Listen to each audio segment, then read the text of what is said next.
why some people like get away with cooked food much more. And I'd go as far to say cooked food is harmful to a certain degree. There's many different degrees because it depends what you're eating. There's many different things we can cook, but cooking is a destructive process.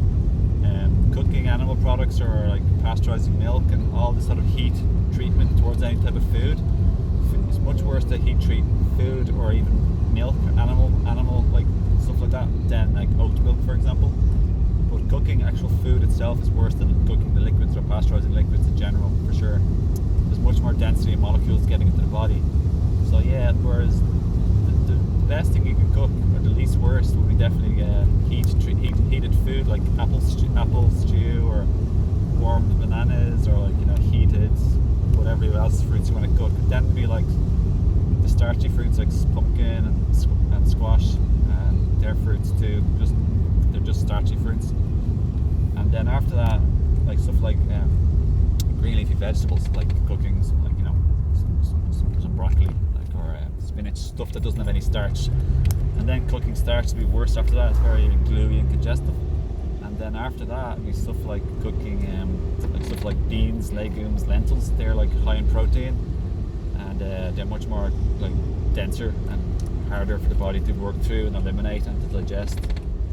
So the best is like raw living food, just like all the species on the entire planet.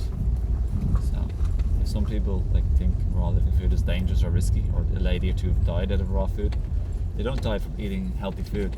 They had like previous health conditions, or else psychological conditions or eating disorders, or else some people slip and fall and they blame it on raw food because the media want to like lie about everything that's healthy and good and tell you lies. So our consciousness is suppressed, so they always tell lies about raw living foods too, and the food pyramid is all faked and all this sort of stuff.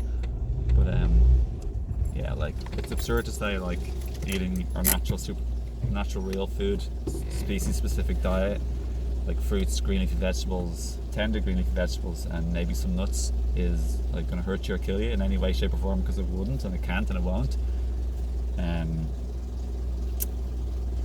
Obviously if you eat yourself like a glutton, you could hurt yourself. Like people can die from having a gallon of water, and they have died from having a gallon or two of water in one go too quickly, and they literally die. Like a bunch of people during a challenge died. But to say your real natural species specific diet hurts or kills you is as silly to say as like grass hurts and kills cows, which it definitely doesn't. But if a cow fell off a ditch into a river and got eaten by a crocodile, and then you blame it on the diet, that's what the media does. So it's like that's equally just as absurd and silly and kind of amusing, but kind of weird and sad and strange at the same time. But also to say like if two people who in the big news like is blown out of proportion gigantically by the media deliberately to suppress their consciousness and tell lies and confuse you, that's like, what about all the billions and trillions of people who've died in the last 10, 15, 20 years, or even like every year or two there's millions of people probably dying in the world out of eating cooked food and having medications. Does anyone say they're bad for you? But if one or two people die and they happen to eat a raw vegan diet at the same time, then they make gigantic stories like, oh, you're going to die of having like raw vegan food.